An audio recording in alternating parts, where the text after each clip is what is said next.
This event that happened a few years ago is rolling through my head today, and I thought I'd share it. About 4 or 5 years ago, I went to dinner with a friend on a Friday night. It was in a loud restaurant, and it was me and two other people.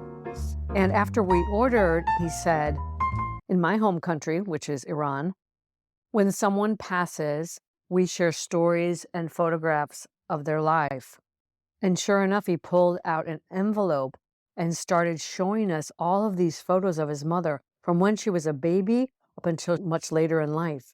And he was telling us stories about her and her family and her siblings. And it was really sweet and wholly unexpected, especially coming from a person who is so reserved and private and cautious about the information he shares.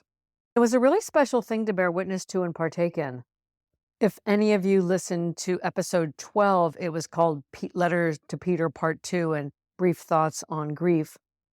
I speak a little bit to the fact that in the United States, we don't have a lot of traditions around death and dying. And speaking very broadly, death is a subject that makes us a little bit uncomfortable, and we kind of fumble our way through it. Anyway, it was very sweet to learn about my friend's mother through his eyes and his words. And I remember thinking to myself, I could never speak about my mother without crying.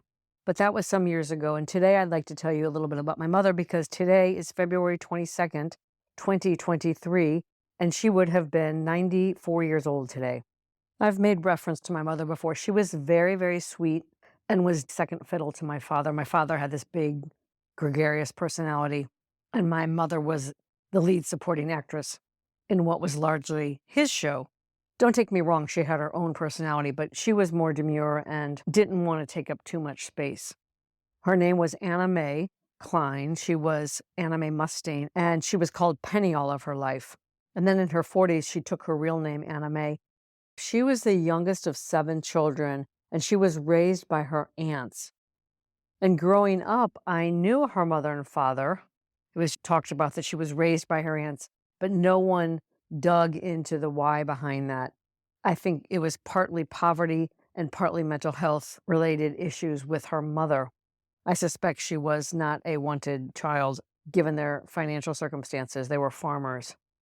Anyway, after my father died, he died in a car accident.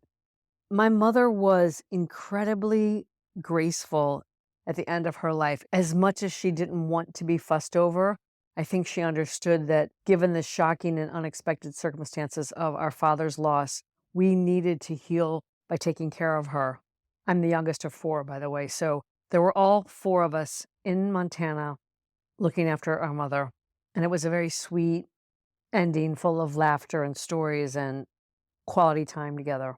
I could say a lot about my mother, but I won't here, except to say, even though I was very, very close with her and had very candid conversation the last years of her life, and got to speak with her about things that she had done when I was a teenager and things that transpired that left me upset. We'd had a lot of closure. Let's put it that way.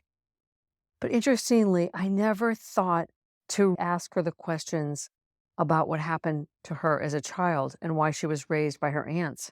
My father always controlled the narrative, and he told stories and whatever, but we never got to hear it from her exactly what happened and how it felt to have been raised by the aunts and what her relationship was with her mother and father and many other things.